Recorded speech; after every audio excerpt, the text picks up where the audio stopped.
would be awesome to see 14 guys this season catch a touchdown. And someday, if the Bills do it, and that's that trivia question, and you try to name as many as you can. Oh, man. And if we're talking years down the road, and then you go, 14 was Josh Allen, right? That's kind of wild when you think about it, that Josh is one of the guys. I feel like you would get Tyrell Shavers before you're like, oh my gosh, and Josh Allen, of course.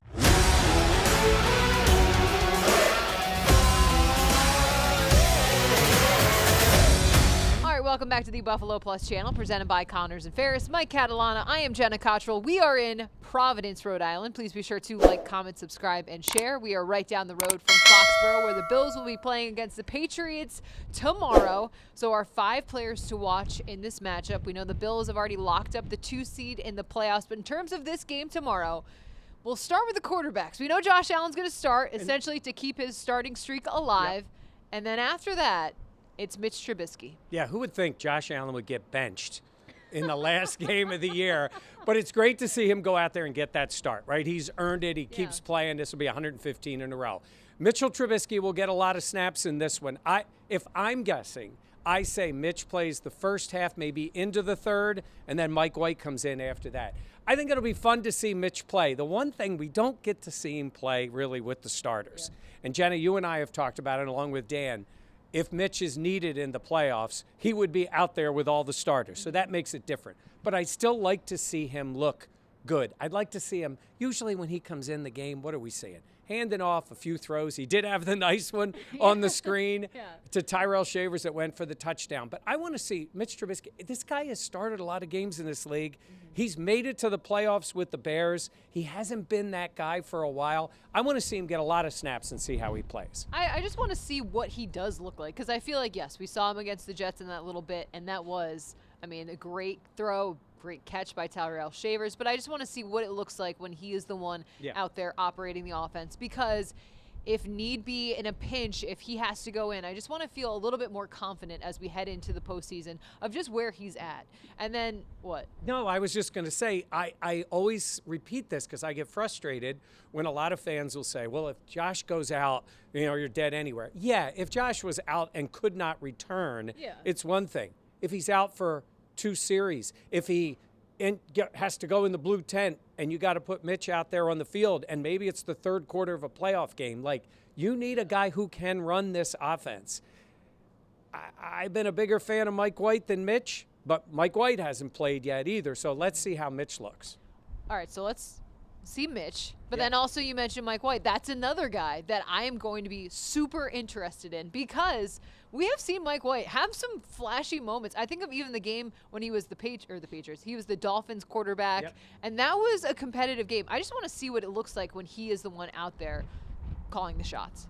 I am stunned that no other team tried to sign him off the practice squad. Yeah. When you see some of the guys they are trotting out there as NFL quarterbacks, Mike White's better than a lot of those. And I think the Bills have a plan. I think there's a possibility Mike White is the backup next year. I think we can see that based on what it looks like they want to do with his contract and keep him around. I think he has ability. I think he fits in that room. I think he's got a little more swagger. No question. He does. He's a little more like Josh. Yes. Okay. It's not Josh Allen, but a little more than Mitch is. Now, maybe Mitch is that guy that is competent, goes, runs the offense, and it works.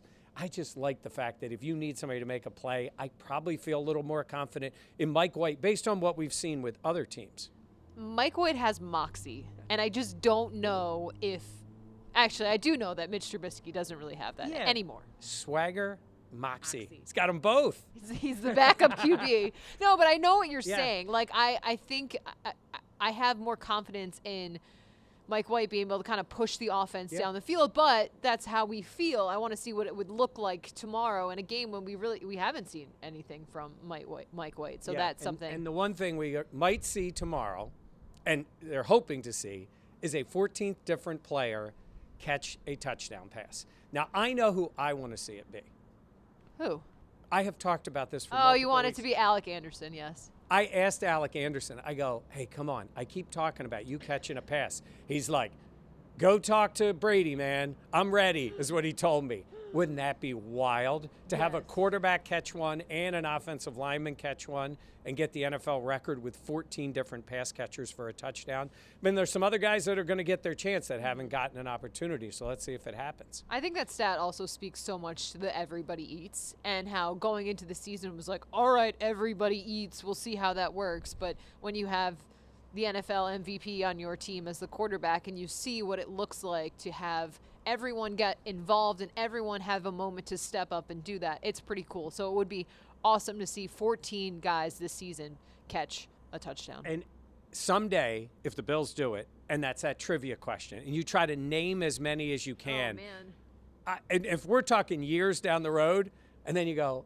14 was Josh Allen, right? That's kind of wild when you think about it, that Josh is one of the guys. I feel like you would get Tyrell Shavers before you're like, oh my gosh, and Josh Allen, of course. And then the best follow-up question would be, how many catches did Josh Allen have that year? And the answer would be 0.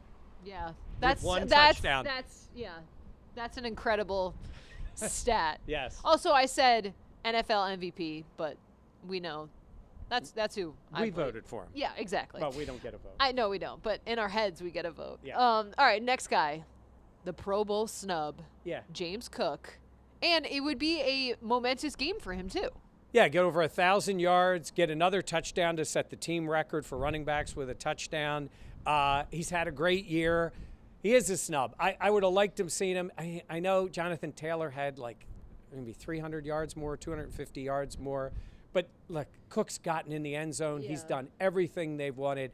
I think it's another one of those guys look at stats. And by the way, I heard people commenting on saw Pro them. Bowls. Yes, saw them. I didn't hear them comment. Well, some of them did. I did hear them. 2/3 of the vote are players and coaches. Okay, so everybody talks about the media. Excuse me. I was saying. Excuse me. The players, the coaches, and the media, and then the fans get a vote. Yeah. So that's the part I kind of look at and say, those guys need to pay a little more attention too, because I think James should have been in there. Yeah, agreed. All right, next guy. Let's go to the other side of the ball. Joe Andreessen. Yeah. Buffalo Joe led them in tackles last week because he came in and just took care of business against the Jets. He's excited to play, and I loved what he said this week about watching Terrell Bernard, learning from him, and I loved the fact that he said Bernard basically talks to him and says, like, hey, when I was a rookie, I was lost. When I was in my second year trying to figure it out. And I think for a guy like Joe, he's sitting there with his head spinning sometimes trying to figure out this defense.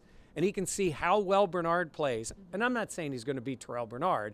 I'm saying he can see that guy and go, damn, that guy's admitting to me like it's a struggle. Yeah, I think that is important because I think if you see someone do it so well and almost to perfection, you're like, I could never be that. But for Terrell to be like, hey, I really had to take my time with this and it took me a while. I think that's just, it gives you a little bit of confidence of like, okay, I can do this. It's just maybe going to take a little bit more.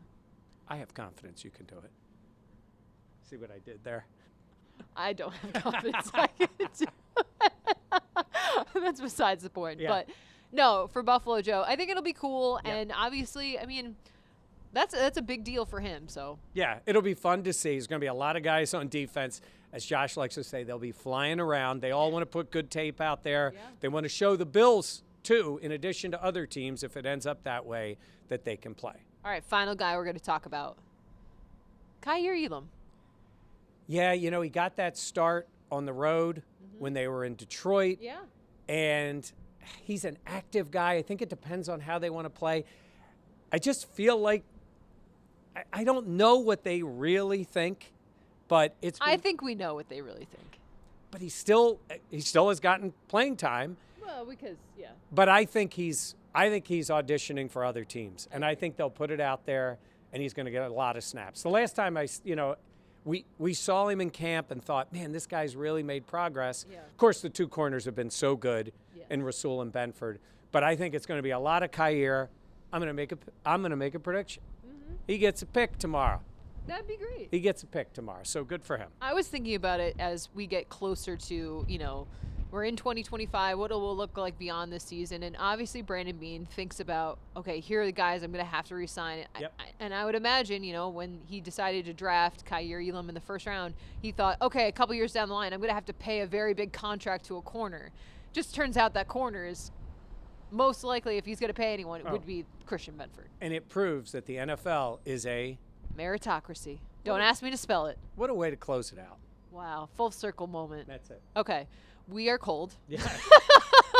Oh, by the way, you said everybody eats. You're going out to eat tonight, right? No, we're having we're doing a Christmas dinner. My family lives here.